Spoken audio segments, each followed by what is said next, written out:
Who blew up Nord Stream? You for sure. I was busy that day.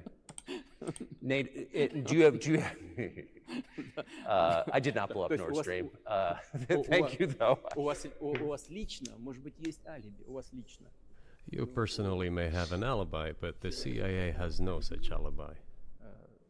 Do you have evidence that NATO or the CIA did it?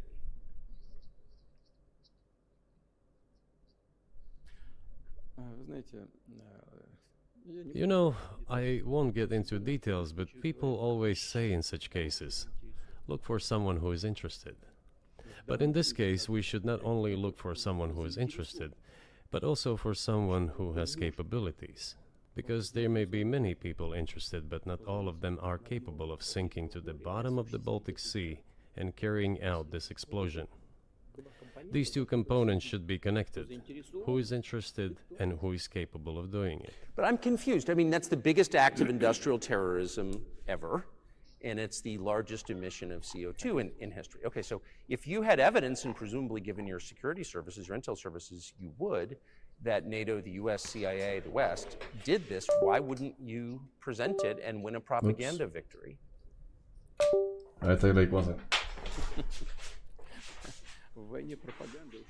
In the war of propaganda, it is very difficult to defeat the United States, because the United States controls all the world's media and many European media. The ultimate beneficiary of the biggest European media are American financial institutions. Don't you know that? So it is possible to get involved in this work, but it is cost prohibitive, so to speak. We can simply shine the spotlight on our sources of information, and we will not achieve results.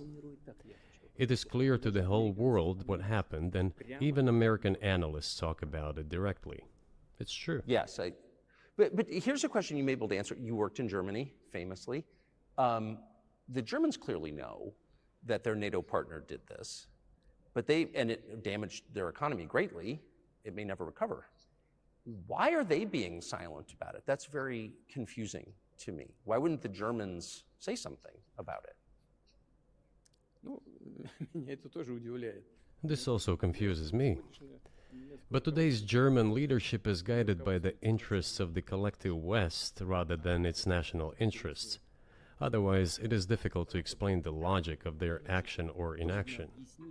After all, it is not only about Nord Stream 1, which was blown up, and the Nord Stream 2 was damaged, but one pipe is safe and sound and gas can be supplied to Europe through it.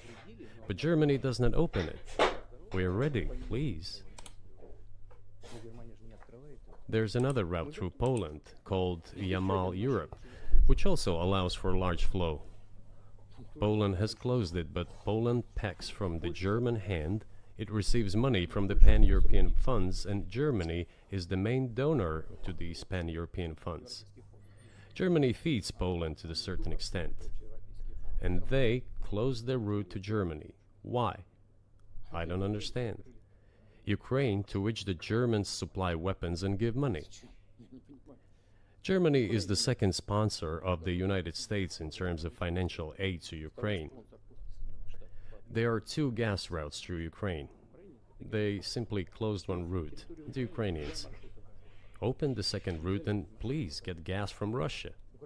They do not open it.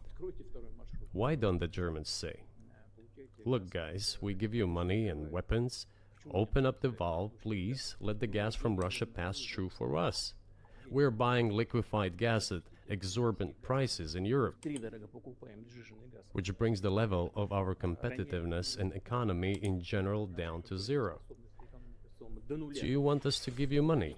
Let us have the decent existence. Make money for our economy, because this is where the money we give you comes from. They refuse to do so. Why? Ask them. That is what is like in their heads. Those are highly incompetent people. Highly incompetent.